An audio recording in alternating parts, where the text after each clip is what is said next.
All right, let's get right into it. We are about to take a whirlwind tour through one of the most disruptive and powerful movements in art history, feminist art. And this wasn't just about adding more women to museum walls, no. This was about changing the entire game. So this question, it's a famous one, plastered on a poster by the activist art collective known as the Guerrilla Girls. It gets right to the heart of the matter. It's bold, right? It's in your face, and it exposes this huge double standard in the art world. And that energy, that's what fueled the entire feminist art movement. So, how did we get from that old, male-dominated art world to the vibrant, critical one we have today? Well, we're going to break it down into 5 parts. We'll start with what came before, then see how art became activism, explore the big ideas that changed everything, check out its legacy today, and finally, talk about why this conversation is far from over. To really get this revolution, you've got to see what it was up against. So picture the art world before, say, the late 1960s. It looked, well, let's just say it was pretty much a boys' club. It was a landscape almost entirely defined by male artists, male critics, and, you guessed it, male perspectives.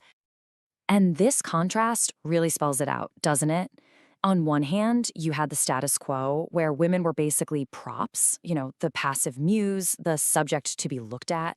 But then, bam, feminist art comes in and just flips the script. It was all about calling out that power dynamic and finally making women's own experiences and voices the main event. Okay, so how did this all catch fire? Well, it wasn't a fluke. This whole art movement didn't just pop up out of nowhere. It grew right out of the soil of everything else that was happening in the late 60s. The civil rights movement, all the social upheaval, that same energy, that fight for equality, just spilled over into the art world. And you can really see how it ramped up over time. In the 60s, the idea started cooking. Then the 70s hit, and you get these huge landmark projects like Woman House. I mean, can you imagine? Artists like Judy Chicago and Miriam Shapiro literally took over a house just to explore and critique the domestic roles women were pushed into. Then, in the 80s, the activism gets even more in your face, with groups like the Guerrilla Girls taking the fight right to the museum's doorstep. And here's the key. This wasn't just about making new art. Nope. It was about changing the entire system. And this strategy has a name: institutional critique. It's this brilliant idea of using art itself as a weapon to expose the hidden biases, the sexism, and the racism propping up the very institutions that were supposed to be celebrating culture. Okay, so we've got the history down. Now let's dive into the powerful ideas that were the engine for all this creativity. Because this wasn't just raw anger, It was a really deep intellectual shift in how we understand the world and art's place in it. If you had to boil this whole era down to one slogan, this would be it. The personal is political. You've probably heard it, but what does it actually mean? It's this powerful idea that all the things once considered private, like what happens at home, sexuality, body image, are actually deeply connected to bigger systems of power and politics. And wow, did artists run with this idea? Just look at Louise Bourgeois' unsettling femme maison sculptures, where a woman's body is literally trapped inside a house. Or Yoko Ono's incredibly brave performance Cut Piece, where she explored vulnerability and agency by letting the audience cut her clothes off. And then you have Cindy Sherman's photography, where she uses herself to just deconstruct and question all the countless female stereotypes. As the movement evolved, so did the thinking. And this next idea is absolutely crucial: intersectionality. It's the understanding that you can't just talk about women as one single group. A person's experience is shaped by how their gender intersects with their race, their class, their sexuality. All these things overlap to create totally unique experiences of the world. You really see this come to life in the work of artists like Kara Walker, whose art dives headfirst into the brutal, complex history of race and gender in America. And then there's Mickalene Thomas, whose work is just this incredible, vibrant celebration of Black female identity, challenging old, narrow ideas about beauty. They made the conversation so much richer and more honest. Now, at the heart of all this was the theme of the body. Think about it. For centuries in Western art, the female body had just been an object to be looked at.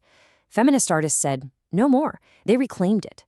A work like Barbara Kruger's Your Body is a Battleground isn't just a piece of art. It's a political declaration about autonomy, power, and who gets to control women's bodies.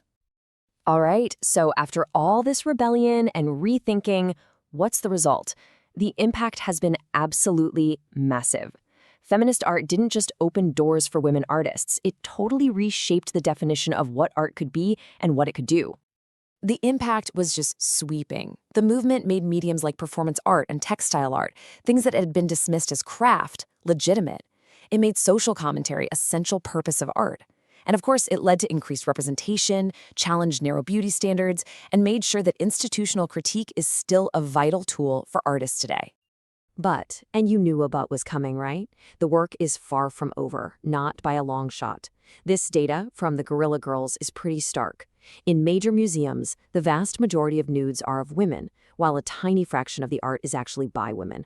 So yes, progress has been made, but we are not there yet. And that brings us to our final section. Because like any vibrant, living movement, feminist art isn't some historical relic everyone agrees on. Oh no, it is full of internal debates, critiques, and controversies. It's an unfinished conversation, and honestly, that's what keeps it so relevant.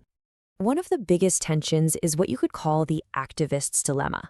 The goal was to disrupt the system from the outside. But what happens when that system invites you in? When the museums the Guerrilla Girls protested start buying their work, does that weaken the critique? Or does it give them a platform to be subversive from the inside? It's a real and ongoing debate. And there are other big questions being asked. Is the very label of feminist art too restrictive? Can really confrontational art sometimes alienate people instead of inspiring change? And maybe most importantly today, how does the movement keep evolving in a world with a much more fluid understanding of gender and identity? But no matter where you stand on those debates, the ultimate legacy is undeniable. Feminist art's greatest achievement wasn't just changing what hangs on the museum wall. It was changing how we're taught to see the world, to question power, and to value experiences that had been silenced for so long. Which leaves us with a final question. The conversation these feminist artists started is still unfolding, branching out in new and exciting ways. So as our own understanding of art, power, and identity continues to shift, what do you think is the next critical conversation we all need to have?